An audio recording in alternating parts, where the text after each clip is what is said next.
Kaugnay naman po ng proyekto ng DOST na libreng Wi-Fi sa ilang pampublikong lugar at opisina ng gobyerno sa Metro Manila, makakausap po natin si Ginoong Alex Rivera, isang technology vlogger. Magandang tanghali po sa inyo. Magandang tanghali sa inyo at lahat ng mga sumusubaybay. Mr. Alex, syempre itong sa proyekto po ng DOST na libreng Wi-Fi sa ilang pampublikong lugar, sinasabi nila na 256 kilobytes per second daw ang bilis ng koneksyon.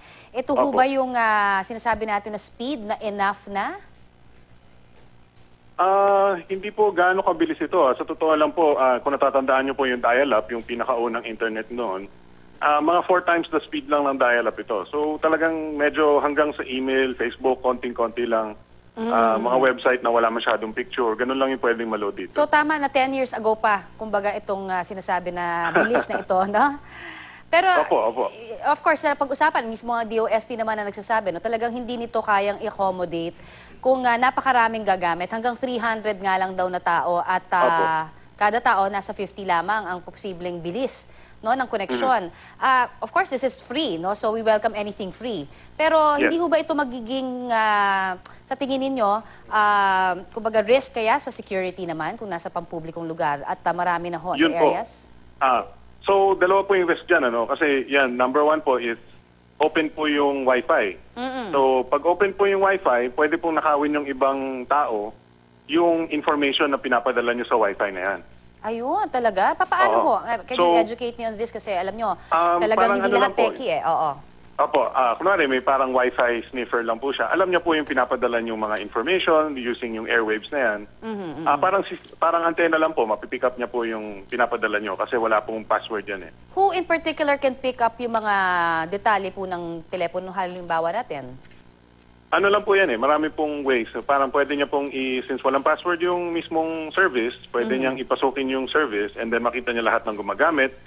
Or pwede rin po siyang may sariling antena, mararamdaman niya lahat ng Wi-Fi signal sa paligid niya. Parang ganun po. I see. Oo. Paano ho kami makakaproteksyon naman, ano? O mapoproteksyonan laban po sa mga ganitong, merong ganitong kalawak na information on technology as to what you're saying na po pwedeng manakaw yung aming information na private? Well, pareho lang din naman po sa mga activities natin. Kunwari, pumunta po tayo sa coffee shop na may free Wi-Fi. Ganun din po. Kailangan alisto lang po tayo kung ano yung ginagawa natin sa Wi-Fi nila.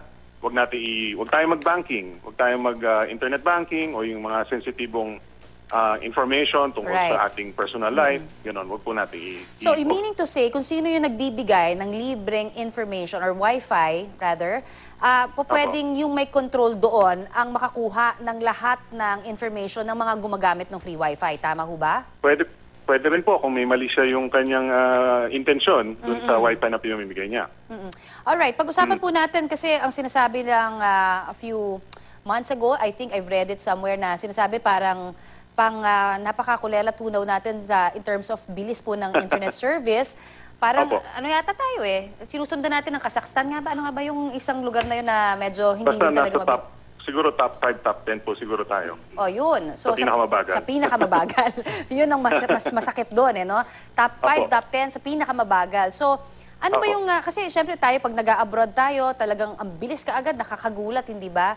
So, what can we do? Ano sa tingin mo para maging mas maayos pa yung internet connection natin dito?